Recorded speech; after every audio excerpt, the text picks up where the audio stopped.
मैं नहीं चाहूंगा कि राहुल गांधी ने क्यों डेड इकोनॉमी बोला। मैं नहीं चाहूंगा कि कहना क्या चाह रहे हैं भैया? प्रधानमंत्री को कॉम्प्रोमाइज बोलने से क्या लोकतंत्र मजबूत होता? मैं नहीं जाऊंगा। मैं नहीं जाऊंगा कपड़े उतार कर प्रदर्शन। मैं नहीं जाऊंगा। अच्छा, हर चीज पे तो जा रहा है। मैं सीधा सवाल पूछूंगा। जो प्रधानमंत्री ने कहा, डू यू अग्री कि विपक्ष एक ऑल्टरनेटिव विजन देने में नाकाम है और सिर्फ विरोध के नाम पर विरोध किया जा रहा है और वो जनता की नब्ज पकड़ने में विपक्ष नाकाम हो रहा है। इंडिया अलायंस में प्रॉब्लम क्या नजर आती है आपको? और इनको सत्ता में कुछ मुझे प्रॉब्लम नजर लगता नहीं है आती। कि सरकार भी जनता की नब्ज पकड़ने में नाकाम है। कैसे? पहली बॉल में 6। मैं ये कहना चाहती हूँ। और जहां बात आपने विपक्ष की विरोध की करी, तो पूरा हक है। विरोध पक्ष का काम क्या है? विरोध करना।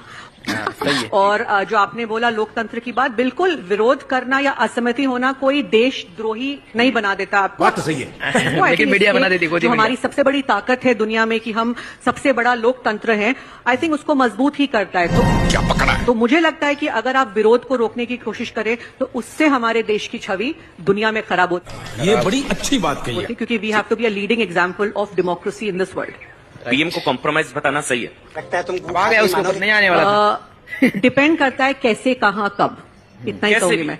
नहीं, क्यों नहीं? अगर कुछ गलत हो रहा है, और आज हमने देखा है कि ट्रेड डील में कॉम्प्रोमाइज अगर हमें फील हो रहा है और हम सवाल पूछ रहे हैं, या तो आप सवाल के सीधे सीधे जवाब दे दीजिए। आपके पास डिटेल्स नहीं है, आप सवाल के सीधे जवाब दे देते, आप हमला वापस विपक्ष पे करते हैं। विपक्ष का काम है कि आप सीधे सवाल पूछे, आप जवाब दे दीजिए। अगर जवाब नहीं देंगे, बात को घुमाएंगे। आपके जवाब से जनता संतुष्ट है तो जारी रखिए। फेलिक्स का जवाब दे दीजिए। बस निकल गया लाइक कर दो।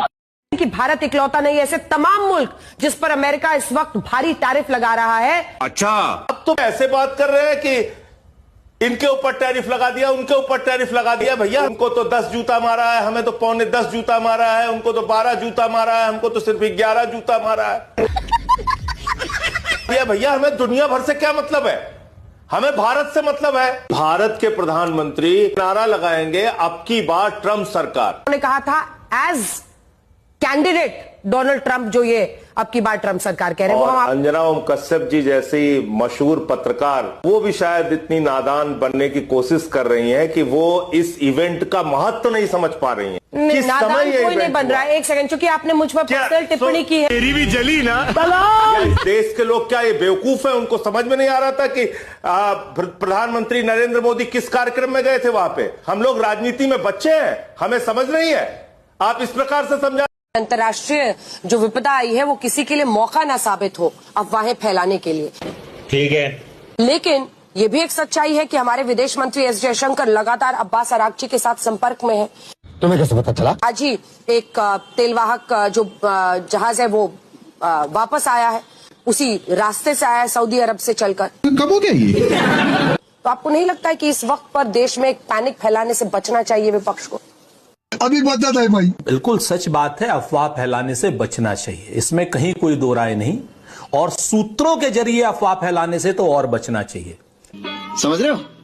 और जिस तरीके से भारतीय जनता पार्टी की सरकार और भारतीय जनता पार्टी का इकोसिस्टम अफवाहें फैला रहा है सूत्रों के नाम पर, वो अपने आप में अक्षम्य अपराध की तरीके से है देश में। इससे देश पैनिक में आएगा।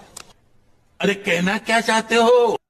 अभी आधे घंटे पहले रणधीर जायसवाल ने स्पष्ट किया है कि हमारी 3 बार ईरान के विदेश मंत्री से बात हुई है।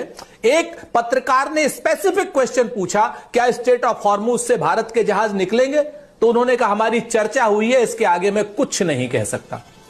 और हमारे यहां के सूत्र जो हैं वो क्या कर रहे हैं? वो कह रहे हैं कि साहब बाहर आ गया, और बता रहे हैं कि स्ट्रेट ऑफ हॉर्मुज से एक जहाज आज बंबई भी आ गया। अरे भाई, स्ट्रेट ऑफ हॉर्मुज से जहाज चलेगा 20 माइल पर आवर के हिसाब से चलेगा, 1700 किलोमीटर है। यानी 2 या 3 दिन पहले जो जहाज वहां से निकला होगा सऊदी अरब से, सऊदी अरब के बाद स्ट्रेट ऑफ हॉर्मुज से, वो पहुंचा है आज। इस तरीके की अफवाहें जो लोग फैला रहे हैं वो आज की डेट में पाप के भागी भी होंगे और श्राप के भागी भी होंगे। अफवाह नहीं है, ये प्रेम शुक्ला क्लेम कर रहे हैं। इसी बोलने दे, तकलीफ हुआ है बेचारे को। बोल देखा होगा, अफवाह फैलाने की बात नहीं है। प्रेम शुक्ला से मेरा पहला सवाल यही था कि क्या वाकई भारतीय जहाज वहां से गुजर रहे हैं, क्योंकि इसको लेकर 2 खेमे बने हुए हैं जानकारी पर, इसीलिए मैंने पूछा। और उनका ये क्लेम है, तो एक तो वो सामने आकर बीजेपी के प्रवक्ता का क्लेम है, तो इसमें अफवाह है या? हाँ, समझ गया। कौन है ये लोग? दलाल।